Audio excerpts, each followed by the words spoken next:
What if I told you that one of history's most baffling mysteries, a case that stumped Soviet investigators and defied rational explanation for over 60 years, was finally solved not by classified documents or government intelligence, but by a snow simulation computer and 1970s car crash data? 9 experienced mountaineers vanished into the frozen darkness of the northern Ural Mountains in 1959. They left behind a scene so disturbing that Soviet investigators closed the file with 3 haunting words: an unknown compelling force. Their tent had been slashed open from the inside. Bodies scattered across the mountainside in minus 30-degree cold, some barefoot, some with catastrophic internal injuries comparable to high-speed vehicle crashes, with absolutely no external wounds. For 6 decades, nobody could explain what happened on the mountain locals call Kolat, the mountain of the dead, until modern science finally answered the question. The story begins with Igor Dyatlov, a brilliant 23-year-old engineering student leading a team of 9 from the Ural Polytechnic Institute. These were not casual hikers. They were seasoned mountaineers, among them a World War II combat veteran and experienced sports instructor. People who had survived brutal winter conditions many times before. They set out January 23, 1959. Cameras capturing high morale and laughter, a team completely in their element. But on the night of February 1st, they camped on the exposed slope of Kolat, rather than descending into the protected valley below. They dug into the snow, ate dinner, and climbed into their sleeping bags. It was the last thing they ever did. Weeks later, search teams found a scene that defied explanation. The tent had been cut open from the inside, slashed outward with a knife. That single detail said everything. Whatever threatened them was so immediate they had no time to use the entrance. They tore their way out in blind panic. Footprints showed desperate flight, some barefoot, some in a single sock. Boots, clothing, survival gear, all abandoned inside the tent as they ran into the freezing darkness. The bodies found in a ravine were the most disturbing. Autopsy reports described broken ribs, fractured skulls, and damaged internal organs, yet there were no external wounds, no bruises, no cuts. As if some enormous pressure had crushed them from the inside while leaving the skin completely untouched. Soviet authorities closed the investigation quickly. Radioactive traces on some clothing only deepened 6 decades of conspiracy theories. The theories multiplied for generations: secret Soviet weapons testing, KGB assassination, infrasound driving the group to madness, UFO encounters, fueled by orange spheres reportedly seen in the sky that night. The avalanche theory was raised early and almost immediately dismissed. The slope looked too flat. No significant snowfall had occurred that night, and most critically, there was a 9-hour gap between when the group set up camp and when disaster struck. If it was an avalanche, why did it wait 9 hours?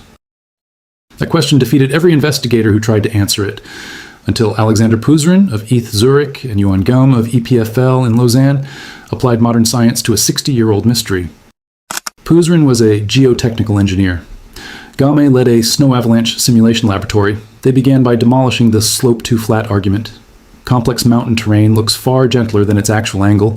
Their analysis revealed the campsite was close to the critical 30-degree threshold for slab avalanche formation, and the cut the hikers made to create their flat platform had unknowingly destabilized the slope beneath them. The 9-hour gap was explained by katabatic winds, heavy cold air masses flowing downhill, steadily depositing layer upon layer of fresh snow above the tent through the night. Hour by hour, the weight grew, until around midnight, while the group slept, it reached the breaking point.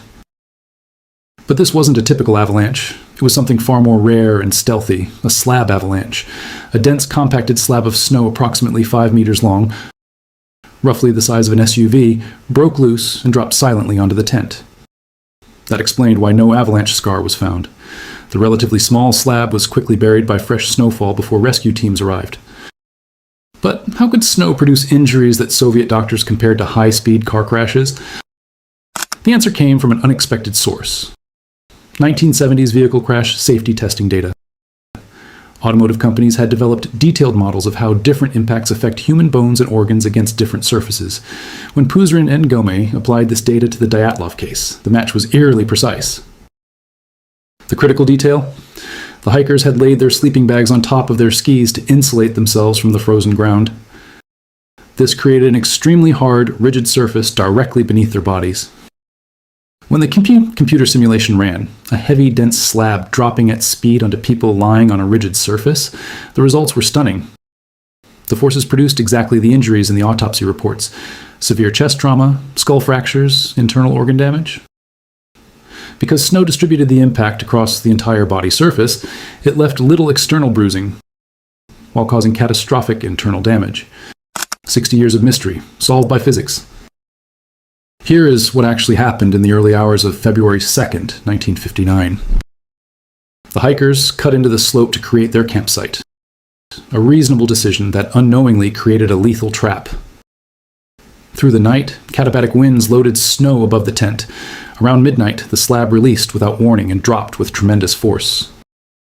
Several hikers suffered severe internal injuries instantly. The entrance was blocked by snow weight. Breathing became difficult. In darkness, pain, and confusion, someone grabbed a knife and cut upward through the tent fabric. They tore their way out into the minus 30-degree night. And here's the moment that reveals who these 9 people truly were. They didn't leave their injured companions behind.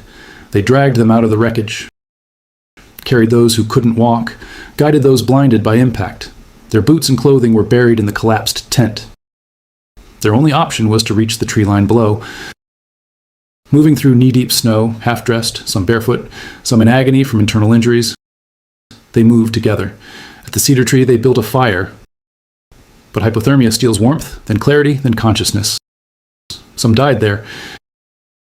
Others, showing extraordinary determination even at the very edge of death, tried to find better shelter in the ravine below. Their bodies were found close together, as if spending their last strength keeping each other alive.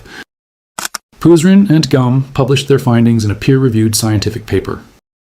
Field studies in 2021 confirmed their conclusions. The topography creates exactly the conditions their model predicted. Every piece of the puzzle, subjected to rigorous scientific analysis, pointed to one conclusion: a rare slab avalanche triggered by the hiker's own campsite preparation, delayed 9 hours by wind loading, made lethal by sleeping on rigid skis. This transforms the Dyatlov Pass incident from a supernatural horror story into something more ordinary and more profound. A natural disaster that killed 9 young people who did almost everything right. They were experienced.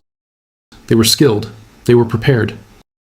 They made one decision, camping on that exposed slope, that any mountaineer of their era might have made. They had no way of knowing the snow they cut would become a delayed death trap. And when it struck, they didn't abandon each other.